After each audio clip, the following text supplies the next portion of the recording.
things are going so great, though, then why is it the White House officials are trying to redefine recession? No, we're not redefining recession. If we all understand a recession to be 2 consecutive quarters of negative GDP growth in a row, and then you have White House officials come up here to say, no, that's not what a recession is.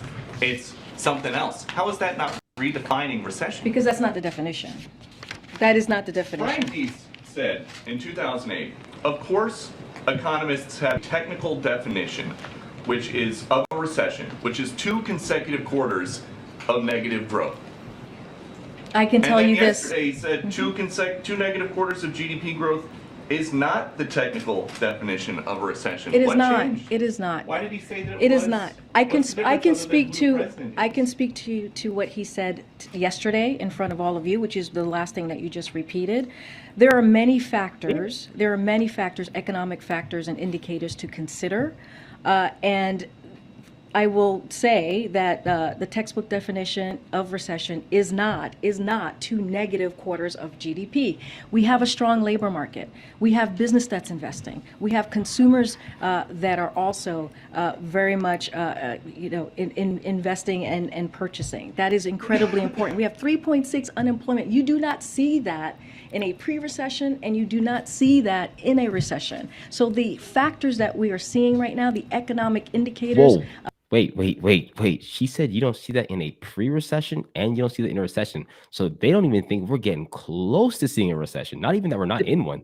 They're just like, nah, it's fine. Let it go. They're like, no. Oh, no, don't even. No, we got midterms coming up. Oh, no, we're gonna be fine. No recession. Yeah. Everything's Oh good. my God. All right. Let's of course let's let her finish. Let's let her finish. Yeah, we don't know what she's gonna say at the speak. end. Yeah.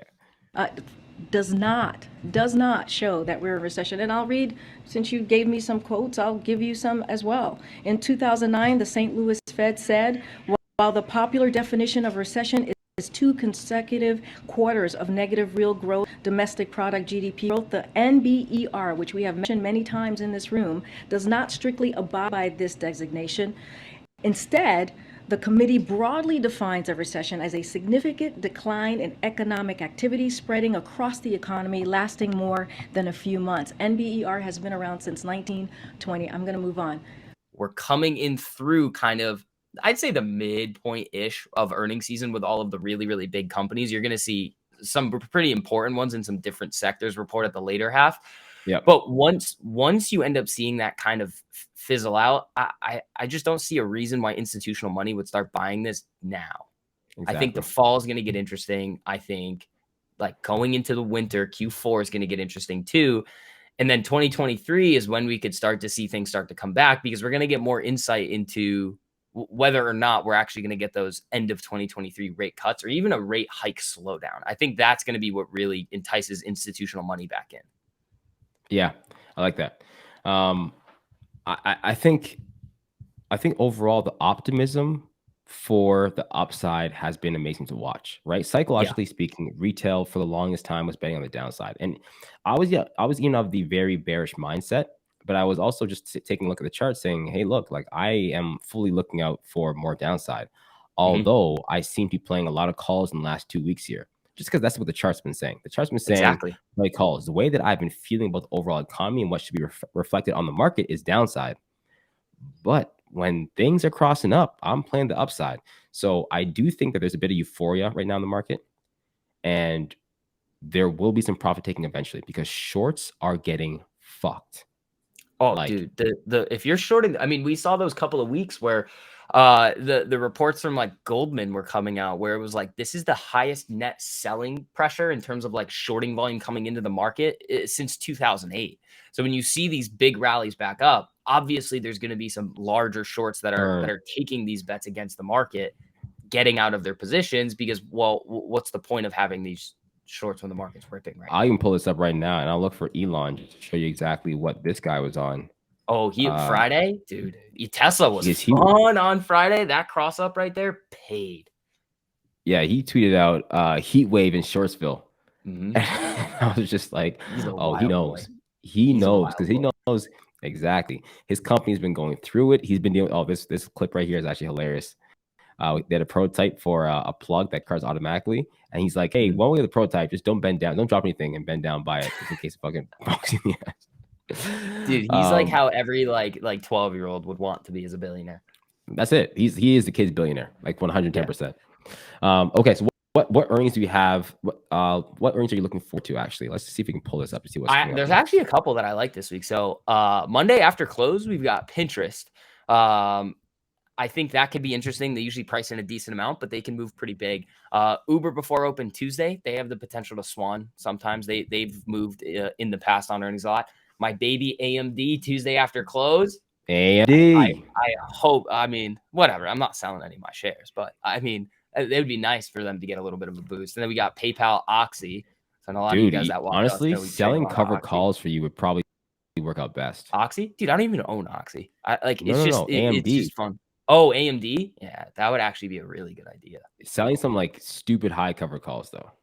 Yeah, that would be nice. PayPal's up this week. PayPal and Square, or Block now, is what they call them. So those can be interesting. I do like Block because they've been getting beaten up. I think that their outlook, overall they've been getting beaten up a lot. So I'm looking out for them. So I'm watching AMD. I like the only thing about AMD that I'm really looking at right now is going to be the chip bill and how people react to that heading into AMD, because with the chip bill, they're going to address it. And depending on what their address is, NVIDIA and AMD can both fly. Exactly. Like if their thing is like, hey, look, it's been a tough winter. I'm not gonna lie, guys, it's been rough. But guess what? Things are getting better. Plus, with what we estimate is gonna be coming in from this chip bill, we imagine to see 2x of what we had last quarter, or year-over-year growth for the first time, and like we can see something pretty cool. Yeah. Airbnb is one to keep on your radar too. Airbnb, definitely with where real estate's going right now. Keep an eye on that one. Lucid. And then there's gonna be a little bit of like DraftKings is gonna be cool. I like DraftKings a lot. Yeah, I like that. I know DraftKings. I like to trade DraftKings a lot. I trade a little DraftKings. I like them over the long term. I think they could be very solid. I think so too. Yeah.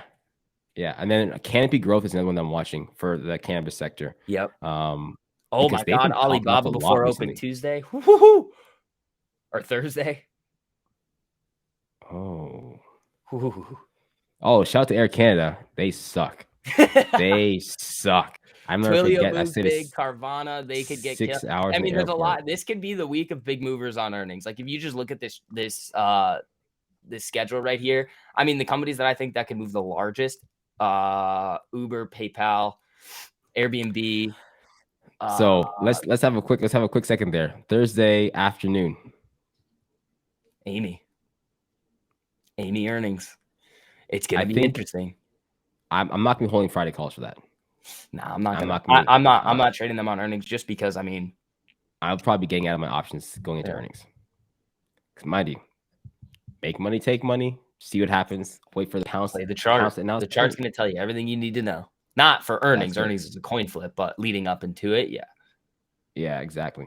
And you know what we should probably do, actually? Maybe we should do another one of these videos specifically for AMC earnings before the earnings happens. Yeah, we could do that.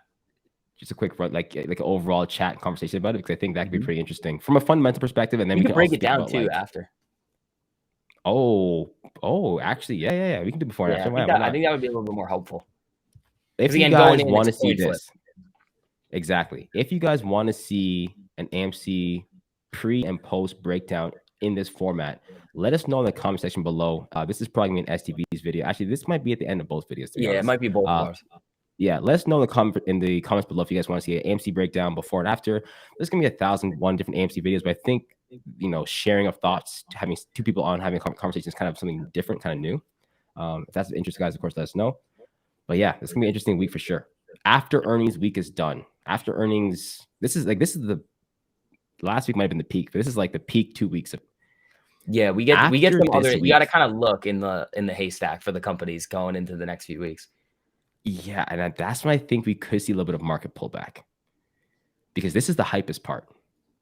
Yeah, right? Well, because none of these companies are like big market movers. We all the whole boost that we're ever like the biggest earnings boost the market's going to see, we already got.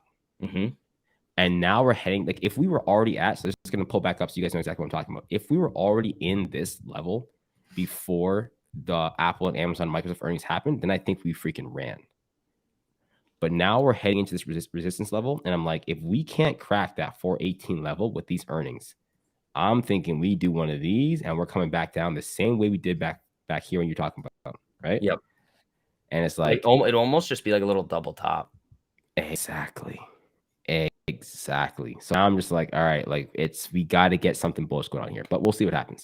Exactly. Any last things to kind of keep an eye out for this week? I think the name of the game, again, since we talk about earnings all the time, just be careful, people. Like, don't be going crazy on earnings. It's not worth it. Most of the time, it's a coin flip. It's a gamble. Be very careful with what you're going to do. We talk about this all the time. It's less than 2% every single time of our portfolios when we're going into earnings. These are not big trades. Just be careful with them. And again, just trust the charts, people. If you guys want to learn more about what we're doing, Team I'll have a link somewhere. I'll have the link down below. Come check us out.